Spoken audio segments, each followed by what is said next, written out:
কিন্তু আমি একটা প্রশ্ন করতে চাই যে আপনি কি ডক্টর মোহাম্মদ ইউনূস এবং তার উপদেষ্টা পরিষদের উপর রেগে আছেন? মানে প্রশ্নটা এই কারণে করছি যে আপনি প্রায় শুরু থেকেই প্রতিটা পদক্ষেপের পরের ফলের দিকে আপনি খুবই কঠোর সমালোচনা করছেন, দায়ী করছেন, যেইটা আসলে দায় তাদের দেয়ার থেকে আগের সরকারের বা বর্তমানে যে চলটা চলে এসছে গত 30, 35, 50 বছরে তার জন্য দায়ী করা যায়। কিন্তু আপনি আসলে রেগে আছেন কিনা, খুব ক্ষুব্ধ আছেন কিনা এই সরকারের উপর, ডক্টর ইউনূস সরকারের উপর স্পেশালি? আচ্ছা, ধরেন আমি একটা আপনাকে এক্সাম্পল দিয়ে বোঝাই। জি, সরি, ধরেন আমার ছেলে স্কুলে যায়, সে স্কুলের রেজাল্টটা একটু খারাপ করলো, অঙ্কে মনে করেন সে 100-র মধ্যে 35 পেল অথবা 40 পেল। আরো অনেকের ছেলে কিন্তু এর চেয়েও কম পেয়েছে। আমি কার উপর বেশি রাখবো? আমার ছেলের উপরে।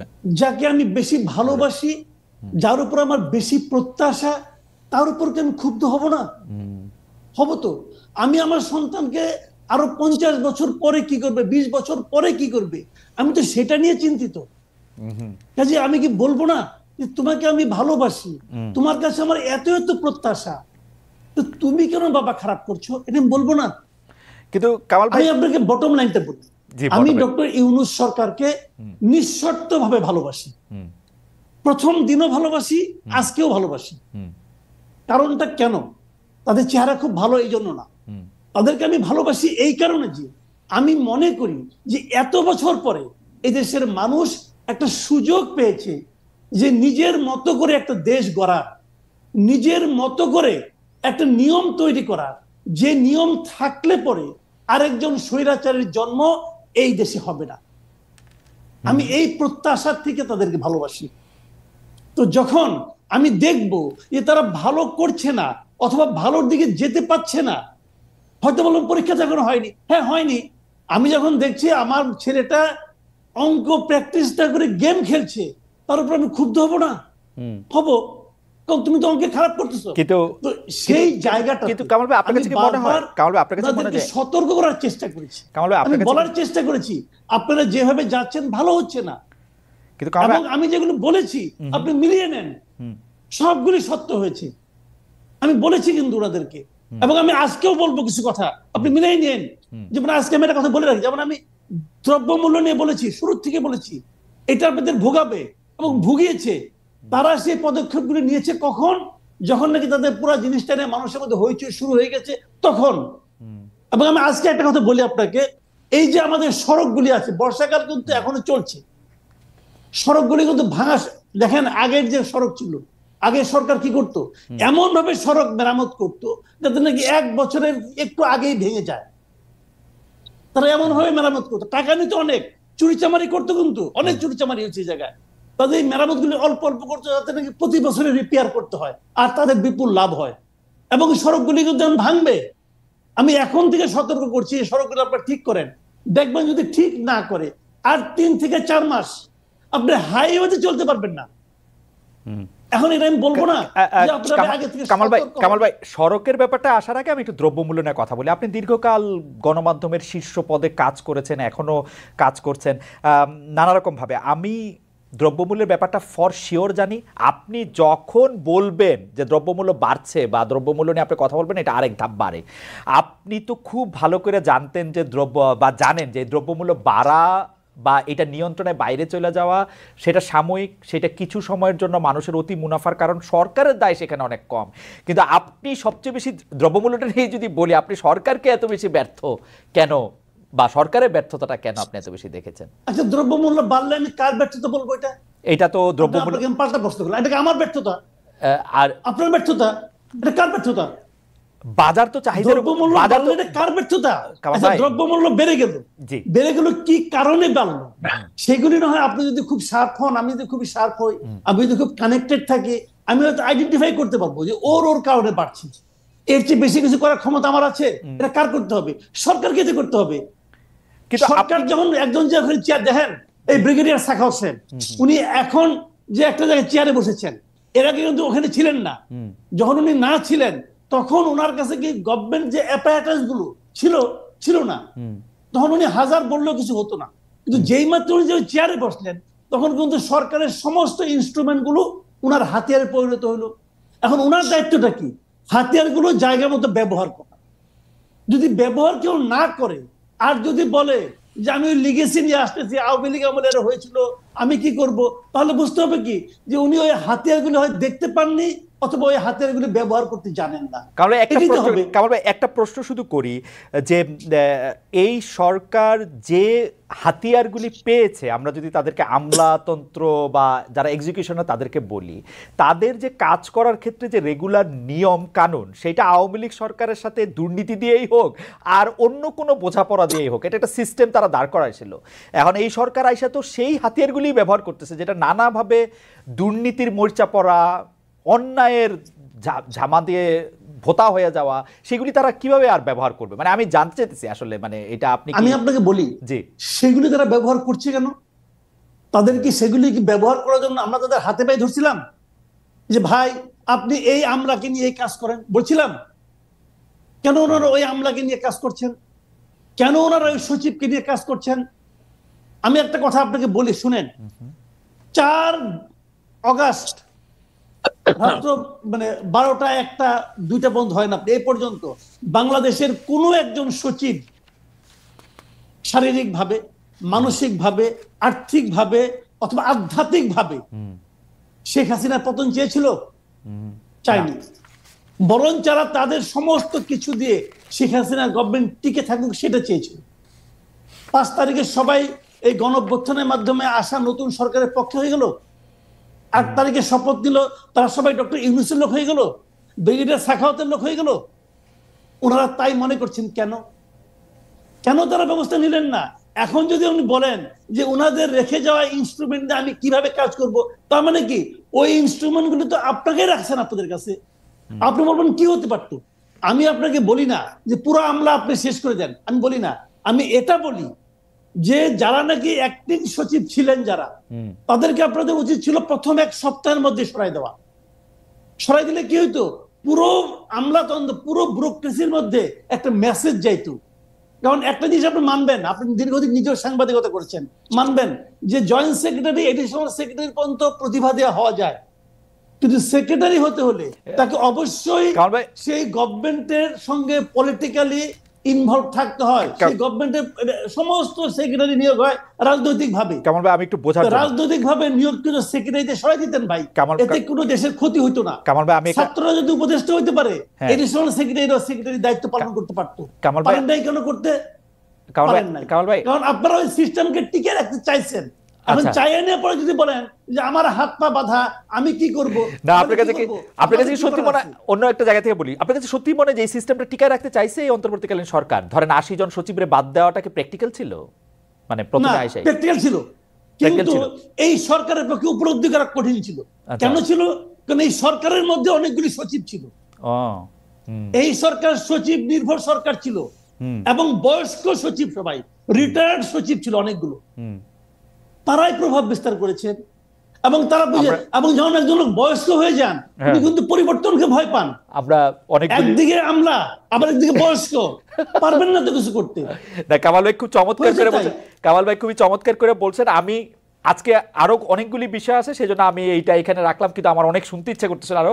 ব্রিগেডিয়ার জেনারেল সাখাওয়াত, আপনি কি একটু বলবেন? কামাল ভাই একটা একদম স্পেসিফিক কথা বলেছেন যে আপনারা আসলে এই যে অজুহাতগুলি, এগুলি রাখতেই চাইছিলেন। গত সরকারের এই মাথার উপর চেপে বসা থাকা সিন্দাবাদের ভূতের মতো লোকদেরকে আপনারা রাখতেই চাইছিলেন, এটা কি ঠিক? আমি কি আমার কথা বলবো? আপনি যদি সার্বিকভাবে বলতেন, আপনার কথা তো নিশ্চয়ই বলবেন।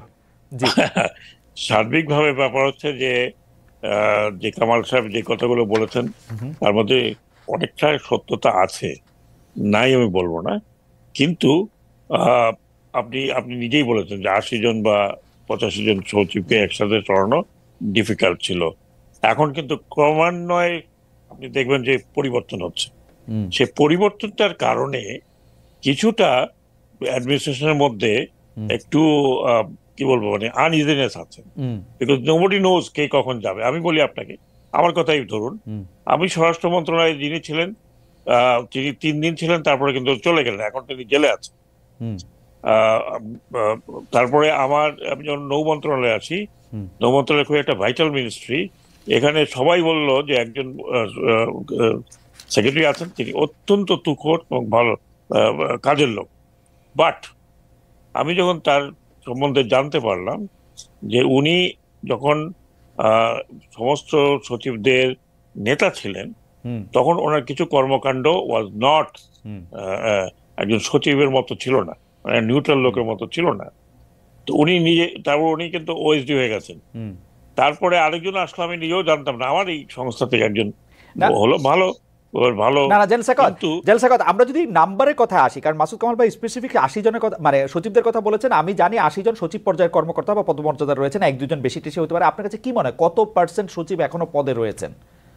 পার্সেন্টেজ এটা কি আমি এক্স্যাক্টলি জানবো না, কারণ আমি জানি যে আমাদের যে উপদেষ্টারা আছেন তাদের বেশিরভাগই সচিব কিন্তু পরিবর্তন হয়ে গেছে। ওকে, না উপদেষ্টা তো 20 জন। কামাল ভাই, আপনার কাছে কি কোনো ডেটা আছে যে কতজন আওয়ামী লীগ সচিব এখনো রয়ে গেছেন সচিব পদে বা কর্মরত ভাবে? আমার কাছে ডেটা নেই, কিন্তু আমি যতটুকু আমি বলি, আমি তো বিভিন্ন পত্র পত্রিকা পড়ি, একজন সচিব চলে গেলে কিন্তু সেটা খবর হয়। তো আমার জানা মতে 10 জনের বেশি সচিব যায়নি।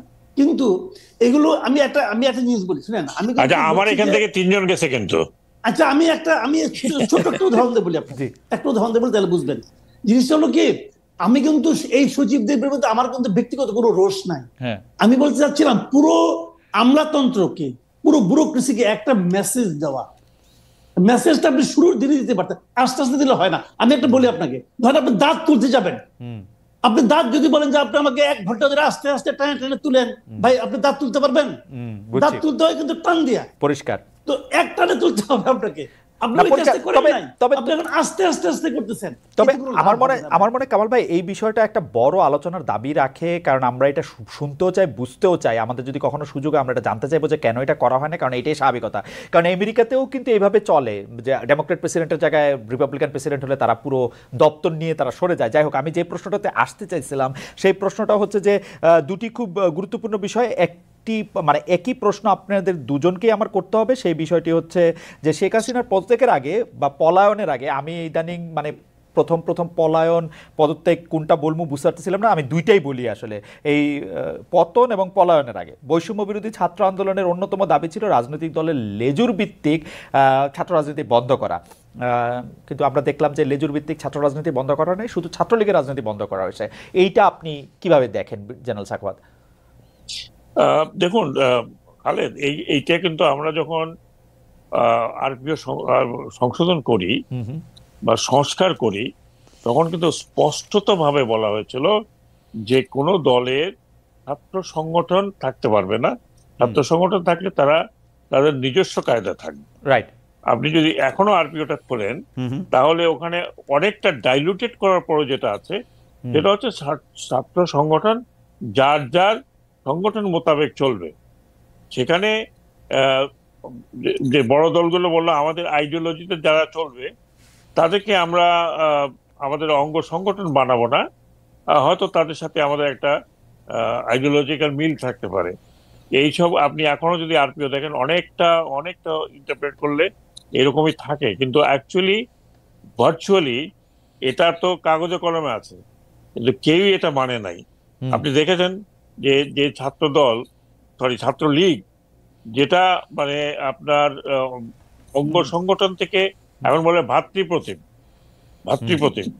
নতুন একটা শব্দ বের করেছে, ভাতৃপ্রতিম দিয়ে ঠ্যাঙ্গানো হচ্ছে। হ্যাঁ, আর লাস্টে তো আপনার আমাদের গ্রেট কাদের সাহেব বলেই দিলেন যে পুলিশের দরকার নাই, ছাত্রলীগই যথেষ্ট। আমার ছাত্রলীগই যথেষ্ট, এবং অ্যাকচুয়ালি তাই। এবং পুলিশের সাথে এবং ভাতৃপ্রতিমদের দাপটে তো বাংলাদেশে আমি কি বলবো আপনাকে, রাইট, কিন্তু আমার প্রশ্ন হচ্ছে যে আপনারা লেজুর ভিত্তিক ছাত্র রাজনীতি শুধু ছাত্রলীগেরটাই করবেন কিনা? এই সরকার এটাকে আলাদা করে একটা ঘোষণা দিল, অন্য লেজুর ভিত্তিক ছাত্ররা মানে ছাত্র দল ছাত্র শিবির কোন দিক দিয়ে এদের চেয়ে ভালো হবো বা বাম সংগঠন? আমি কে ভালো হবে কে খারাপ হবে সেটা আমি বলছি না। জি, আমি একটা তো দাবি ছিল, দাবিটা আমার মনে হচ্ছিল বোধহয় যে ইউনিভার্সিটির অঙ্গনে এই ধরনের ছাত্র সংগঠন থাকবে না, লেজুর ভিত্তিক। আমি যতটুকু ইউনিভার্সিটির ডাকসু আছে রাকসু আছে, সেটা সেই সংগঠন তো ছাত্রদের সংগঠন, রাইট, এখানে ছাত্র নামে ঢুকলো, তারপরে আপনি জানেন আদু ভাই দাদু ভাই সবকিছু হয়ে যাচ্ছে। আরেকটি বড় জিনিস আপনি দেখেন, কিন্তু এই ছাত্র রাজনীতি আমরা যেগুলো দেখেছি, সেই ছাত্র রাজনীতি আর এই ছাত্র রাজনীতির মধ্যে না না সেটা ঠিক আছে। আমার প্রশ্ন সরল ডক্টর সাখাওয়াত, আমার প্রশ্ন হচ্ছে ছাত্রলীগকে যতটা আওয়ামী লীগের লেজ হিসেবে দেখা যাচ্ছে, ছাত্র শিবিরকে বা ছাত্র দলকে কি আপনারা লেজ হিসেবে দেখতে পাচ্ছেন না বিএনপির বা জামাতের? এখনো তারা ওই ধরনের ভিজিবল নয়। ছোট ছাত্রলীগ লেজ নয়, ছাত্রলীগ লেজ নাট্য। হ্যাঁ না সেইটা হয়েছিল ছাত্রলীগ যে কি হয়েছিল সেটা তো আমরা সবাই নিজের চোখেই দেখছি আসলে, সেইটা কোনো কথা নাই। কিন্তু আপনি বলছেন যে ওইটা মানে শিবির এবং ছাত্রদল এখনো সেরকম হয়ে ওঠে নাই। আমরা একটু মাসুদ কামাল ভাইয়ের কাছে জানতে চাইবো যে মাসুদ কামাল ভাই আপনি ব্যাপারটাকে আসলে কিভাবে দেখেন? আমি আপনাকে শেষ দিয়ে শুরু করি। ছাত্রলীগকে দেখেছেন ওরকম কেন দেখেছেন? কারণ তখন ছাত্রলীগ যাদের ভাতৃপ্রতিম সংগঠন তারা ছিল ক্ষমতায়, শিবির যাদের ভাতৃপ্রতিম সংগঠন তারা যখন ক্ষমতায় থাকবে তখনকার শিবিরকে দেখেছেন? আচ্ছা, বিএনপি যাদের ভাতৃপ্রতিম সংগঠন, যদি বিএনপি ক্ষমতায় থাকে তখন তাদের দেখেন নাই? 2001 থেকে 2006 পর্যন্ত যখন ক্ষমতায় ছিল তখন ছাত্র দলকে দেখেন নাই? দেখছি। শুনেন আমি একটা কথা বলি আপনাকে, বিষয়টা হলো কি যে আসলে ক্ষমতায় কে আছে সেটা দিয়ে নির্ভর করে তার সাঙ্গ পাঙ্গ, তার আপনার বাসায় চাকর বাকর পর্যন্ত 400 কোটির মালিক হবে কি হবে না। 400 কোটির মালিক কি শেখ হাসিনা যখন ক্ষমতার বাইরে ছিলেন তখন কি তার চাকর বাকরটা হইতে পারছিল? পারে নাই। বিষয়টা হলো ক্ষমতায় থাকতে পারা না পারা নিয়ে। আজকে ধরেন আজকে ক্ষমতা একটা খালি আমার ফেভারিট গল্পটা একটা বলি, ক্ষমতায় থাকাটা কিরকম। আমি শুধু ছাত্রলীগের সভাপতিকে জিজ্ঞেস করছিলাম যে আপনি যে গাড়িটা চড়েন সেইটার নাম্বার টুম্বার এমন, এটা এমন কেন? ও মাই গড, এইটার যে কি যে সাংঘাতিক প্রশ্ন এটা হয়ে গেছিল। আসলে কারণটা কি? অন্তর্নিহিত কারণ হলো দুটো। একটা হলো যে আপনার মনে আছে কিনা জানি না, আপনি দেখবেন এক সময় বিএনপির লোকজনরা বলতো যখন নাকি বিএনপির নেতৃবৃন্দকে, বিএনপির পলিটিশিয়ানদেরকে আওয়ামী লীগ নানা ভাবে তুচ্ছ তাচ্ছিল্য করতো না, তখন বিএনপির লোকজনরা বলতো কিন্তু যে পুলিশ রাইখা আসেন, পুলিশ রাইখা আসেন, তখন দেখবো কার কতটা পাওয়ার আছে। এই যে পুলিশ রাইখা আসেন, এটা হলো কি আপনার বেসিক পয়েন্ট। কামাল ভাই আপনি আমাকে 10টা সেকেন্ড সময় দেন, একটু দর্শকদের ওই ইয়াটা আমি একটু বলে নেই, যে কারণ এই প্রসঙ্গে আপনি এই প্রসঙ্গ শেষ করলে এই প্রসঙ্গে পরের প্রসঙ্গে আসতে হবে, এবং সেইটা আপনি বলার পরে জেনারেল সাখাওয়াত বলবেন। সেটা হচ্ছে যে দর্শকদের কাছে আমরা প্রশ্ন করেছিলাম যে রাষ্ট্রপতি মোহাম্মদ শাহাবুদ্দিনের পদত্যাগ চায় বৈষম্য বিরোধী ছাত্র আন্দোলন, এই দাবি আপনারা সমর্থন করেন কিনা? দাবি সমর্থন করছেন শতকরা 70% লোক, সমর্থন করছেন না 30% লোক, 78,000 ভোট দিয়েছেন। কামাল ভাই আপনি প্লিজ কন্টিনিউ করবেন। আপনি বলছিলেন যে যেই সরকার আসলে ক্ষমতায় থাকে তাদের সাঙ্গ পাঙ্গ লেজ বা অন্য যে নামে আমরা ডাকি না কেন, তারা আসলে আমাদের একটি পুরনো প্রবাদ আছে যে মেরার জোরে, মেরা বা খুঁটির জোরে আসলে ভেড়া নাচে। এটা হলো জাস্ট ক্ষমতার কথা। আমি একটা ছোট্ট এক্সাম্পল দেব। আজকে দেখেন বৈষম্য বিরোধী ছাত্র আন্দোলনের ব্যানারে যারা কাজ করতেছে তারা যাচ্ছে এবং তারা রাষ্ট্রপতির বাসভবন পর্যন্ত যাচ্ছে, আন্দোলন করতেছে। আচ্ছা এই কাজটাই ছাত্রলীগের কথা বাদ দেন, আমি ছাত্রলীগ বলতে চাচ্ছি না, ছাত্র দল করতে পারবে? পারবে আজকে? ছাত্র দল এরকম একটা মিছিল করতে পারবে আজকে? পারবে না। কেন পারবে না? ছাত্র শিবির পারবে। এই সরকার তো ছাত্র শিবিরকে বেশি ভালোবাসে। হ্যাঁ, শিবির পারবে, হ্যাঁ, কারণ এই সরকার শিবিরকে বেশি, জেনারেল সাখাওয়াত সাহেব, জেনারেল সাখাওয়াত শিবিরকে বেশি ভালোবাসে এখন। ছাত্র জানি না, কিন্তু ছাত্র দল যে পারবে না এটা বলতে পারি আপনাকে। আমি কেন পারবে না? পারবে না কারণে ডক্টর হোসেন আমি আসছি আপনার কাছে আসছি। জি জি, না এটা বলতে চাইছিলেন। জি জেনারেল সাখাওয়াত। না, যেটা আমি বলছিলাম যে এগুলো কোনো পার্টিকুলার ছাত্র দলের জন্য, মানে ছাত্র সংগঠনের ব্যাপার না। যেটা করা হয়েছিল সেটা কিন্তু সবার জন্য করা হয়েছিল, সবার জন্য করা হয়েছিল। কিন্তু ওই সময় পার্লামেন্টে মেজরিটি ছিল আওয়ামী লীগ। তারা এটাকে নিয়ে যখন আইন করলো তখন তারা একটা লেজুর লাগিয়ে দিল এটার মধ্যে। আমরা এটাও বলেছিলাম ইভেন বিদেশে যে সংগঠনগুলো আছে এগুলোর সাথে মেইন পার্টির কোনো যোগাযোগ যেন না থাকে, আমরা নিষিদ্ধ করেছিলাম। না না জেনারেল সাকাত এটা একদম ঠিক আছে, কিন্তু মাসুদ কামাল ভাই একটা পার্টিকুলার পয়েন্ট তুলে ধরছেন যে আজকে যে বৈষম্য বিরোধী ছাত্র আন্দোলনেরা রাষ্ট্রপতির পদত্যাগ চায়, রাষ্ট্রপতির ভবন অভিমুখে যাইতে পারলো, উনি বলছেন যে এটাকে আসলে ছাত্রলীগ পারবে। আমার জবাব হচ্ছে পারবে না। ছাত্রদল পারবে কিনা সেই ব্যাপারে, ছাত্রদল পারবে কিনা সেই প্রশ্নের জবাবে কামাল ভাই এই প্রশ্ন তোলার পর আমি বলছি যে ছাত্রদল পারবে কিনা জানি না, উনি বলছে পারবে না। কিন্তু আমি বলছি শিবির পারবে, কারণ এই ছাত্র শিবিরের হয়তো সেই ক্ষমতা আছে এই সরকারের আমলে। ব্যাপারটা হচ্ছে এরকম আর কি। এইটা কি আপনি একমত? আমি মোটেও একমত না, কারণ আমি অন্তত এরকম কোন সাইন এন্ড সিমটম দেখিনি যে এই সরকার একটা পার্টিকুলার কোন দলের সাথে বা দলের প্রতি আপনার দুর্বল। এখন এটা যদি আপনারা বাইরের থেকে মনে করেন যে এনিথিং গোয়িং এখন এখন এখন কিন্তু জেনারেল সাকাত আমি আর মাসুদ আমি শেষ করি। পূর্বতন সরকারের আনডিড গুলো যদি যখন মানে আনডু করার প্রশ্ন আসে তখন কারো না কারোর সাথে মিলবে। আমি যেমন বলি আপনাকে, আমি যখন টক শোতে কথা বলতাম তখন আমি প্রায় শুনতাম যে আমি একটা পার্টিকুলার দলের দিকে ঝুঁকে গেছি, কারণ আমি যে কথাগুলো বলতাম সেগুলো হয়তো কোনো একটা পার্টিকুলার দলের পক্ষে যায় যে তারা যা যেভাবে চাইছে নির্বাচন হওয়া, আমিও ঠিক সেভাবে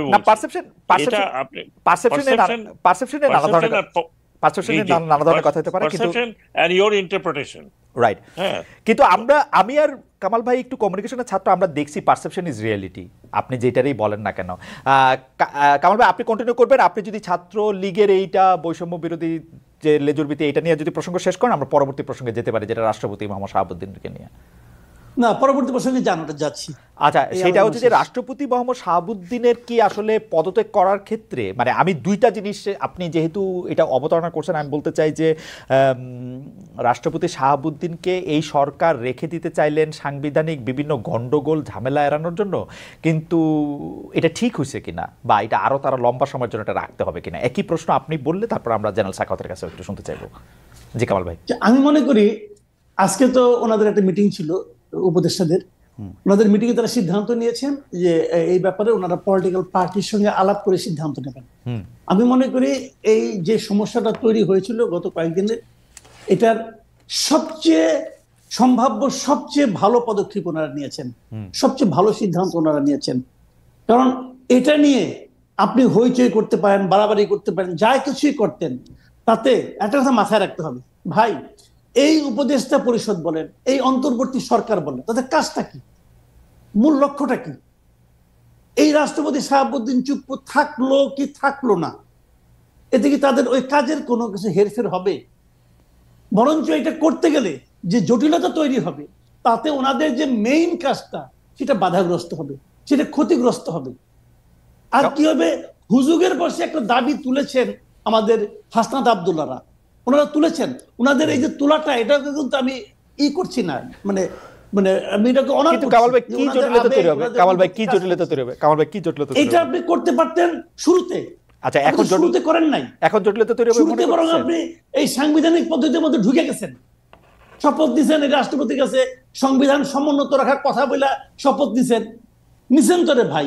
তো এখন এইগুলি যেগুলো হয়েছে, এখন বাস্তবতার খাতিরে আমি মনে করি উনি তো আপনার জন্য কোনো ক্ষতি করছেন না পাওয়া, কিন্তু করতে গেলে তাকে পদত্যাগ করাইতে গেলে সমস্যা হবে। কি সমস্যা হবে? মানে পদত্যাগ করবেন আপনি কোন আইনে? কামাল ভাই এখন একমাত্র করাইতে পারবেন গাইড জুড়ে। কামাল ভাই আমি আপনার স্পষ্ট বলি, বাংলাদেশের সংবিধানে প্রধান উপদেষ্টা বা উপদেষ্টার কোনো জায়গা ছিল না। এখন রাষ্ট্রপতি প্রধান উপদেষ্টা সহ অন্য উপদেষ্টারা এর জায়গা কইরা নিয়ে গিয়া সুপ্রিম কোর্টের আপিল বিভাগের মতামত চাইছে, সাবেক প্রধান বিচারপতি সহ 7 জন মিলা সাইন করে এটা ঠিক করে দিছে। এরকম ঠিক আরো 10 বার করে দিবে, অসুবিধা কি? এটা তো প্রধান বিচারপতি এখন আসেন, একজন প্রধান বিচারপতির অধীনে আরেকজন রাষ্ট্রপতি হিসেবে শপথ নেবেন, রাষ্ট্রপতি পদত্যাগ করবেন, কি আর হবে? এবং কোন আর সংবিধান তো হবেন আর কি হবে? মানুষের কাছে হাসি। সারা দুনিয়া তো দেখতেছে না, শুনেন, সারা দুনিয়া এখন দেখতেছে। আমি একটা কথা বলি, একটা সময় এমন ছিল আপনি যা করতেন সেটাই বৈধ হইতো, ওইটা প্রথম 7 দিন কেউ দেখতো না, কিন্তু 2.5 মাস পরে এসে যখন আপনি এটা করতে যাবেন, ওই কাদামাটি যখন থাকে না, যে শেপ দিবেন সেই শেপই হবে। কিন্তু এর মধ্যে মাটি অনেক শুকিয়ে গেছে। না ঠিক আছে, আড়াই মাস আগে আমার মনে হয় না যে এই চেয়ারটার আমার কোনো বদলের দরকার আছে। এখানে এই চেয়ারটা যখন কথা বলে যে আমি আসলে পদত্যাগ দেখি নাই, তখন তো আমার মনে হইতেই পারে যে স্টেবিলিটির জন্য আমার এই চেয়ার দেখি নাই বলেন না, উনি বলছেন যে জিনিসটা, আমি কিন্তু ওইটাকে জাস্টিফাই করি। আমি বলি একটা কথা আপনাকে, দেখেন মতিউর রহমান চৌধুরী উনি আমাদের সিনিয়র, আমার সঙ্গে মনে হয়েছে এটা ছিল একটা অনানুষ্ঠানিক আলাপচারিতা। মতিউর রহমান চৌধুরী ইন্টারভিউ নেওয়ার জন্য গেছেন, যদি হইতো তাহলে ওখানে ফটোগ্রাফার থাকতো, ওইটা নিয়ে বড় প্রশ্ন উত্তর ভাবে এটা ছাপাও হইতো। এটা ছিল একটা অনানুষ্ঠানিক আলোচনা, সেখানে প্রসঙ্গটা উঠেছে। এবং সেখানে আপনি এটাও দেখেন উনি কিন্তু বলেছেন যে ওই কাগজটা আমি পাই বা না পাই, সত্য হচ্ছে উনি আর নাই। কিন্তু কামাল ভাই আপনার কাছে মনে হয় না, কিন্তু কামাল ভাই আপনার কাছে মনে হয় না, কামাল ভাই আপনি মনে হয় না যে জনাব শাহাবুদ্দিন চুপ্পু যে কথাটা বলছেন না সেটা আপনি বলছেন, এটা অনানুষ্ঠানিক আলোচনা না আনুষ্ঠানিক আলোচনা, রাষ্ট্রপতির দপ্তর থেকে বলতেই পারতো অফ দ্য রেকর্ড আমার সাথে কথা বলে গিয়ে এগুলি বলছে, এটা ঠিক না, এটা তো বলা হয় না। না অফ দ্য রেকর্ড বলি, আমি অনানুষ্ঠানিক আমি বলছি এই কারণে, আমি আমার কমন সেন্স থেকে বুঝি, আমার সাংবাদিকতা অভিজ্ঞতা থেকে বুঝি। যদি আমি রাষ্ট্রপতির এই সময় একটা ইন্টারভিউ পাই, তাহলে তো ভাই এটা নিয়ে আমি কালকে আমার পত্রিকাতে বিরাট একটা ইন্টারভিউ ছাপা হইতো। আমি কি কোনো ক্যামেরা পার্সন নিয়ে গেছিলাম? নো, না, এটা আপনার ইন্টারপ্রিটেশন। আচ্ছা যাই হোক, তবু আপনার ইন্টারপ্রিটেশনটা রাইট। আপনি বলছেন যে অনেক ধরনের বড় ধরনের সংকট কাটানো সম্ভব হয়েছে। আমরা জেনারেল সাখাওয়াতের কাছে একটু জানতে চাইবো যে জেনারেল সাখাওয়াত কি আর সংকট হতো, আপনারা রাষ্ট্রপতিকে যিনি বর্তমানে দায়িত্বে আছেন তাকেই রাখতে চাইলেন কিনা, বা সেটি আপনাদের সিদ্ধান্ত কিনা, বা অন্য কোনো সিদ্ধান্ত আপনাদের আছে কিনা? শোনেন, এই আমরা তো সবাই মিলে আর দৌড়াইনি এর পিছনে। এর পিছনে যে 2-3 জন উপদেষ্টা যারা প্রধান বিচারপতির সাথে আলাপ আলোচনা করেছেন, করার পরে কিন্তু কোনো রাজনৈতিক দলের সাথে আলোচনা হয়নি। এবং কয়েকটি রাজনৈতিক দল, কিন্তু বড় রাজনৈতিক দল কিন্তু বারবার বলেছে যে না, এটা তারা চায় না। তো সেই জায়গাতে যখন আমাদের এটা নিয়ে অনেক আলোচনা হলো, আজকে ডেফিনেটলি আলোচনা হয়েছে, এটা বোধহয় আমার মনে হয় ব্রিফিংও হয়েছে, আমাদের মুখপাত্র ব্রিফিংও এই কথাটা বলেছে। আলোচনার পরে বলা হলো যে যেহেতু রাজনৈতিক দলগুলোর সাথে এখনো আলোচনা চলছে এবং রাজনৈতিক দলগুলোর মধ্যে একটা এই বিষয়ে খুব একটা দ্বিধাদ্বন্দ্ব আছে, তারা চাইছে না এই মুহূর্তে, আমরা তাদের না চাওয়ার জায়গাতে একটা উল্টা গিয়ে আরেকটা সমস্যা ক্রিয়েট করতে চাই না। ওকে, এটা এবং এটা আমি মনে করি, হ্যাঁ, এটা বৈষম্য বিরোধী ছাত্ররা ডেফিনেটলি সেন্টিমেন্টাল, নো ডাউট, কারণ তাদের কমরেডরা মারা গেছে, তাদের আপনার সহপাঠীরা মারা গেছে, রক্ত দিয়েছে, তারা এগুলো ডেফিনেটলি একটা সেন্টিমেন্টাল হওয়ার, আমি তো নিজেও সেন্টিমেন্টাল হয়ে যাই তখন আমি চিন্তা করি যে আমার দেশে আমাদের লোক এতগুলো জীবন হানি ঘটিয়েছে। তো সেটা হয়, কিন্তু ব্যাপারটা হলো কি, সব সময় অনেক কিছু চিন্তা করতে হয়। একটা আমরা যেমন সরকার আছে যেটা আজকে, যেটা যেমন উই আর ফেসিং ডেফিনেটলি দ্রব্যমূল্য, কিন্তু দ্রব্যমূল্য কেন সেটাও কিন্তু এক্সপ্লেন খুব ভালোভাবে করা হয়নি আমি মনে করি। আপনি দেখেন দারুণ একটা বন্যা হয়েছে, আমি 2 বার গেছি সেই জায়গায়, কোমর পানি, বাড়িঘর ভেসে গেছে, হাঁস মুরগি ভেসে গেছে, বিশেষ করে ওই জায়গাতে যেখানে বাংলাদেশের সবচেয়ে বেশি সবজি, মাছ এবং হাঁস মুরগি পালন হয়, ফেনী, কুমিল্লা, তারপরে আপনার ময়মনসিংহের দিকে, তারপরে আপনার সিলেটে। তা এই এলাকাতে তো 35 বছর 40 বছর বন্যা হয়নি, বিশেষ করে কুমিল্লার যে জায়গা আর ফেনী, এবং আমি নিজে গিয়ে দেখেছি যে কি ক্ষয়ক্ষতি হয়েছে। রাইট, তো সেটা একটা ব্যাপার। আরেকটা ব্যাপার যেটা আমি বলি, হ্যাঁ ডেফিনেটলি জিনিসের দাম অনেক বেড়েছে, এটা আমাকেও হিট করে, কারণ আমিও বাজার থেকে কিনে খাই। তো ডেফিনেটলি বেড়েছে, তাতে কোনো সন্দেহ নেই। এই জায়গাটাতে হয়তো আমরা ডেফিনেটলি নজর দিতে পারি নাই, অথবা এন্টিসিপেট করতে পারি নাই, যেটা এখন আস্তে আস্তে কাটিয়ে ওঠা হচ্ছে। এবং সবজির দাম ডেফিনেটলি এখন যেহেতু উইন্টার, আমার মনে হয় যে এইটাও ঠিক হয়ে যাবে। আমরা আমরা আমরা আমরা জেনারেল সাখাওয়াতের বক্তব্য শুনলাম জিনিসপত্রের দাম টাম সম্পর্কে। এই আওয়ামী লীগের সরকারের সময় শেষ দিকে এসে বা যারা একটু ভালো লোক ছিলেন তারা প্রায় একই রকমই কথা বলতেন। আমরা আশা করবো যে আপনারা আরেকটু বেশি দেখবেন এই দ্রব্যমূল্যের এই ঝামেলা থেকে, যাতে আমরা একটু মুক্তি পাই। আমি আমি পুরনো প্রসঙ্গে ফিরে আসি, এক্সটেন্ডেড প্রশ্ন জনাব মাসুদ কামাল আপনার জন্য। জনাব মাসুদ কামাল, এটি জেনারেল সাখাওয়াতও কিন্তু বললেন যে বিরোধী দলরা আসলে চাচ্ছে না এই মুহূর্তে রাষ্ট্রপতির বদল হোক, বা রাষ্ট্রপতির বদলের ক্ষেত্রে বিরোধী দলের খুব বেশি চাচ্ছে না। তো আমরা ধরে নিতে পারি এখন কিন্তু বিরোধী দল কেউ নেই, বিরোধী দল মানে রাজনৈতিক দলগুলি, তাহলে আমি ধরে নিতে পারি যে রাজনৈতিক দলগুলি হচ্ছে বিএনপি এবং জামায়াত। কারণ ভাই, আমি আপনার কাছে একটু জানতে চাইবো, এবং যদি জেনারেল সাখাওয়াত আমাদেরকে একটু বলেন রাজনৈতিক বিশ্লেষক হিসেবে, এটা বিএনপির কি এই রাষ্ট্রপতি থাকা না থাকার সাথে, এটার সাথে কেউ কেউ এটার মধ্যে বলতেছেন যে বিএনপি এক ধরনের সামরিক কু আশঙ্কা করতেছেন, যার জন্য তারা এই রাষ্ট্রপতিকেই চান, নাইলে সামরিক কু হলে তাদেরই সবচেয়ে বেশি লস হবে। আপনাদের টেক একটু শুনতে চাবো, কারণ আপনার টেক আগে শুনি। না, বিএনপির এটা আমি মনে করি এটা বিএনপি চেয়েছে এই জিনিসটা, এবং কালকে আসলে বিএনপিতে দেখা করেছে প্রধান উপদেষ্টার সঙ্গে, এবং বিএনপির এই সিদ্ধান্ত সঠিক ছিল, রাজনৈতিক সিদ্ধান্ত। আপনি যে ইঙ্গিতটা আপনি দিলেন যে যদি তাকে সরানো হয় তাহলে আবার কি হতে পারে, এই আশঙ্কাটা হয়তো বিএনপি করে আমার ধারণা, এবং করে বলে বিএনপি আসলে কি চায় বলেন তো? নির্বাচন হোক, চায় দ্রুত একটা নির্বাচন। হ্যাঁ, বিএনপি কিন্তু একটাই চাওয়া, এবং তাদের প্রত্যাশা যে নির্বাচন যদি খুব অবাধভাবে হয় তাহলে তারা নির্বাচনে জিতে আসবে, এটা বিএনপির ধারণা। এবং বিএনপি সেই জন্যই দ্রুত একটা নির্বাচন হওয়ার পথে তারা আর কোনো ধরনের ঝামেলা চায় না, এই হলো বিএনপি চাওয়া। এবং যে কারণে বিএনপি এটা বলেছে, এবং বিএনপির যে আশঙ্কার কথাটা আপনি বললেন, আমার ধারণা বিএনপি ওইটা বলে, এবং বিএনপি এটা বোধহয় উপদেষ্টাদেরকে শুনে আসছেন, আমি জানি না, আমার ধারণা যে হয়তো এরকম করলে এরকম হতে পারে, কাজে দরকার কি আমাদের ওই রিস্কে যাওয়ার, আপনাকে নিয়ে নির্বাচন দিয়ে চলে যান। এবং আমার ধারণা এটাই বিএনপির মূল পলিটিক্স, এবং বিএনপি পলিটিক্স আমি মনে করি পলিটিক্যালি তারা রাইট, তারা একদম ঠিক কাজটা করেছে আমার মনে হয়। তো বিএনপিকে আশা করতেছে যে এই সরকার বিভিন্নভাবে যত কথাই বলুক সংস্কার বা অন্য কিছু না করে এখন দ্রুত নির্বাচনের তারিখ ঘোষণা করে এবং নির্বাচনটা দিয়ে দিলে তারা নির্বাচিত হয়ে আসলে তারা বাকি কাজগুলি করবে, এটা তারা আশা করতেছে নাকি তারা মনে করছে, কেউ কেউ তো মনে করছে এই সরকার 3 বছর থাকবে, 1.5 বছর থাকবে, 2.5 বছর থাকবে, এইটার সাথেও একটা বিএনপির কথা হচ্ছে, এটা নিয়ে আপনি কি মনে করেন যে মানে আসলে কি বিএনপির কথা হলো, বিএনপি কিন্তু দেখেন এই সরকারের মেয়াদ নিয়ে কখনো কোনো শব্দ উচ্চারণ করে নাই। কি কারণে করে নাই? এই সরকার কিন্তু আমি আগেই প্রথমে বলেছি, আমার মতো এই দেশের অনেক লোক আছে যারা এই সরকারকে পছন্দ করে, ভালোবাসে, এই সরকারকে নিয়ে প্রত্যাশা করে, এবং তারা চায় যে এই সরকার যদি দেশটা ভালোভাবে চালাতে পারে, এই সরকারের মেয়াদ নিয়ে কেউ কোনো প্রশ্ন করবে না। দৈনন্দিন কাজগুলো, জিনিসপত্রের দাম, রাস্তাঘাট ঠিক করা, বিদ্যুৎ ঠিক করা, এই কাজগুলি খালি করবে, আর কিছু করতে হবে না।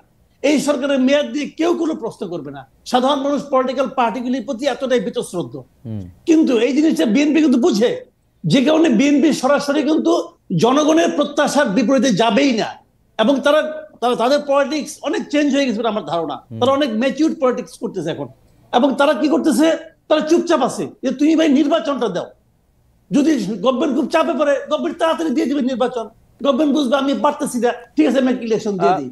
এবং বিএনপি এটার অপেক্ষায় কিন্তু আছে, এবং সেই বিবেচনায় আমি মনে করি বিএনপি কোনো তাড়াহুড়া করছে না, কোনো চাপও দিচ্ছে না, কিন্তু প্রায়ই বলছে যে যত তাড়াতাড়ি সম্ভব আপনারা নির্বাচন দেন। এবং এটা বিএনপি আগামীতে আরো বলতে থাকবে, কারণ আগামীতে যদি সরকার ঠিকঠাক মতো এগুলি না কমাতে পারে, এবং কমাতে পারবে সেরকম নমুনা আমি এখনো দেখতেছি না, যদি না কমাতে পারে তাহলে বিএনপির এই দাবিটা আরো তীব্র হতে থাকবে। জেনারেল সাখাওয়াত, আপনার কাছে কি মনে হয়, আমি ডক্টর শাহদিন মালিকের মুখে এবং আরও অন্যান্য জনাব মতিউর রহমান চৌধুরী মানব জীবনের সম্পাদক গত মঙ্গলবার আমাদের অনুষ্ঠানে এসেছিলেন, তারা একদম জোরে সোরে বললেন যে এই মুহূর্তে নির্বাচন ঘোষণার তারিখ ঘোষণা করা উচিত, কয়দিন পরে তফসিল ঘোষণা করা উচিত, এবং ডক্টর শাহদিন মালিকও বললেন যে ভোটার লিস্ট নতুন করে করার দরকার নাই, আসলে ইলেকশনটা দিয়ে দিতে হবে, যা যা কাজ পলিটিক্যাল পার্টি এসে নির্বাচিত সরকার এসে করবে। আপনার কাছে কি মনে হয় যে মানে what do you think? আমি বলি আপনাকে, ভোটার লিস্ট দিয়ে এই ভোটার লিস্ট এখন পর্যন্ত যদি হালনাগাদ না করা হয় তাহলে সেই election will be flood, FLAWED, flood. কারণ এখানে অনেক যে ভোটার লিস্টে গত বেশ কিছু বছর অনেক লোক কিন্তু বাদ পড়ে গেছে, অনেকে আসেও নেই। ধরুন এই যে ইয়াং জেনারেশন যারা এইবার ভোটার হয়েছে 18 বছরের, তারা তো হয়ই নেই, তারা আগে যারা ছিল তারাও হয় নাই, অনেকে যায়ই নাই ভোটার হতে।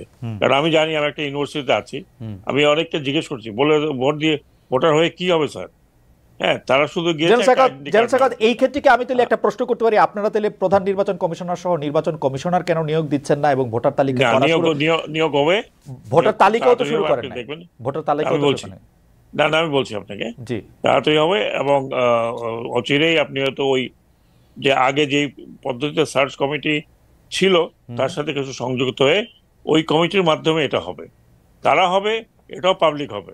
সার্চ কমিটি ব্যাপারটা হলো আগে হবে সার্চ কমিটি, হ্যাঁ, যেই কারণ এখনো আইনটা করতে গেলে একটু দেরি হবে, তো সেই জন্য বলা হচ্ছে যে সিদ্ধান্ত নেওয়া হলো ওই আগের যেভাবে সার্চ কমিটি ছিল সেভাবে অ্যাপয়েন্টেড সার্চ কমিটি হবে। অনলি থিং হবে যে এবার যাদের নাম আসবে তাদের নাম পাবলিকলি অ্যানাউন্স করা হবে বা গণমাধ্যমে চলে যাবে, তো গণমাধ্যম বুঝতে পারবে এটা। আর দ্বিতীয় জিনিস যেটা আমি মনে করি, আমার এটা একদম ব্যক্তিগত মতামত, একেবারে ব্যক্তিগত মতামত, পলিটিক্যাল অ্যানালিস্ট আমি খুব বড় নই, ছোটখাটো বলি, এখন যে কাজগুলো যে অবস্থায় বাংলাদেশ আছে, পলিটিক্যাল পার্টির আমার যেটা মনে হয় তারা মনে করে এই কাজগুলোর এর মধ্যে থেকে কিছু কাজ যদি অগ্রগতি হয়, যে বিষয়গুলো তো তারা করতে পারবে না আন্ডার পলিটিক্যাল কম্পালশন, কারণ এর আগে আমরা দেখেছি যে কিছু করতে গিয়ে কিন্তু পলিটিক্যাল কম্পালশনের কারণে করা যায়নি। এবং পলিটিক্যাল পার্টির অনেকগুলো, যদিও যেই পলিটিক্যাল পার্টির অনেকগুলো লিমিটেশন আছে, এটাও আমরা জানি যে সবকিছু করতে চাইলেও করা ডিফিকাল্ট। যেমন আমি এখানে মনে করি যে আমার নিজস্ব কতগুলো ভাবধারা, যে এই দেশে এখন ইট শুড বি বাই ক্যামেরাল হলে একটা চেক এন্ড ব্যালেন্স হবে। প্রধানমন্ত্রী একজন সারা জীবন প্রধানমন্ত্রী থাকতে পারেন না, একটা পার্টি হেড এবং প্রধানমন্ত্রী একই হচ্ছেন, মানে পার্টি আর আপনার দল একাকার হয়ে যাচ্ছে, যেই কারণে আমরা দেখছি স্বৈরতান্ত্রিক মনোভাব দল শুধু নয়, দলের মধ্যেও আছে, দেশও হয়, কারণ একই ব্যক্তি এত পাওয়ারফুল হয়ে থাকেন। সেটা আমার মনে হয় যে পলিটিক্যাল পার্টি, কিন্তু এখানে একটা কথা, কিন্তু এখানে একটা কথা কি ঠিক না যে আপনারা এই কাজগুলি করলেন যেগুলি আসলে পলিটিক্যাল পার্টি হয়তো করতে পারতো না বা হয়তো পরে এগুলি পছন্দ করছিল না, তো তারা সেটা বাতিল করে দিবে, নতুন করে করবে। আর যদি তারা এটা মনে করে এটা করা দরকার তো তারাই করুক, আপনারা এই দায়িত্ব নিয়ে এটা করতে। আমি আপনাকে বলছি, আমি যতটুকু বুঝি আমাদের পলিটিক্যাল পার্টিগুলো সবগুলোরই কিন্তু একটা লিমিটেশন আছে, পলিটিক্যাল পার্টিগুলোর লিমিটেশন, হ্যাঁ ডেফিনেটলি একটা লিমিটেশন আছে। কারণ আপনি বলেন এই যে যতগুলোই ইলেকশন হলো, খারাপ ভালো যাই হলো, কখনো এই রাজনৈতিক সংস্কারের কোনো আপনি ওয়াদা দেখছেন না? তাদের ম্যানিফেস্টোর মধ্যে ছিল। কিন্তু আপনার কাছে কি মনে হয় না যে রাজনৈতিক সংস্কারের কথা আপনি চাইতেছেন, বাংলাদেশের বেশিরভাগ ভোটার হয়তো চায় না, বেশিরভাগ মানুষ হয়তো চায় না, সেই জন্যই তো বারবার যদি তত্ত্বাবধায়ক সরকারের ভোট হয় বিএনপি জিতে, আওয়ামী লীগ জিতে, আমরা যারা রাজনৈতিক সংস্কারের কথা বলছি সারা জীবন রাজনীতি করতে গিয়ে তাদের কথা তো কেউ শুনে নাই। না, কিন্তু কথাটা হচ্ছে আমার মনে হয় এইবার জনগণ কিন্তু যা দেখেছে এর আগে কখনো দেখেছে, দেখেনি। আপনি এরশাদ সাহেবের সময়কার কথা বলেন অথবা যখন বিএনপি 2006 সালের কথা বলেন, ওয়াজ ইট দিস ম্যাগনিটিউড? না, আসলে এই ম্যাগনিটিউড ছিল না। আমরা একদম শেষ প্রসঙ্গে চলে এসেছি। আমরা শেষ প্রসঙ্গের ক্ষেত্রে আমরা জনাব মাসুদ কামাল আপনার কাছে জানতে চাইবো যে প্র্যাকটিক্যালি আপনি ভোটার তালিকা সংশোধন করে নির্বাচন দিতে হবে সেরকম চান কিনা? কারণ আমি আপনাকে শুধু টাইমলাইনটা বলি, যদি নতুন ভোটার তালিকা হয় সেটা করতে 9 মাস লাগবে, তফসিল ঘোষণা করার আগে সব রাজনৈতিক দলগুলির সাথে কথা বলে সেটাতে তারা 2 মাস লাগবে, তারপরে তফসিল ঘোষণা পরে এটা 3 মাসের মতো লাগবে, 5 আর 9 14 মাস। আর যদি নির্বাচন কমিশন গঠনের আগে সার্চ কমিটি গঠন করা হয়, তারা গণমাধ্যমে দিয়ে নির্বাচন কমিশন গঠন করে, সেইটা আরও 2 মাস লাগবে। কারণ আমি তাহলে আজকে যদি সরকার সিদ্ধান্ত নেয় যে আমরা পরবর্তী অ্যাভেলেবেল ডেটে ইলেকশন করবো, তাদের আরও 18 মাস লাগবে। আপনি এই টাইমলাইনটা আপনার কাছে ঠিক মনে হয় কিনা? শুনেন, আমি একটা কথা বলি আপনাকে, এটা নিয়ে আমাদের নির্বাচন সংস্কার বিষয়ক একটা কমিশন করা হচ্ছে। এই কমিশনগুলি কেন করা হচ্ছে আমি কিন্তু ক্লিয়ার না কেন জানেন? এই দায়িত্বটা ওদের, ওরা ঠিক করবে। আমি একটা সিম্পল একটা এক্সাম্পল দিয়ে বলি আপনাকে, 2-3টা এক্সাম্পল দিই আপনাকে, ছোট ছোট করে বলি। যেমন ধরেন এই যে কয়েকদিন আগে একটা আন্দোলন হলো না, চাকরি বয়স 35 চাই, একটা কমিশন করলো মুহিত সাহেবের নেতৃত্বে।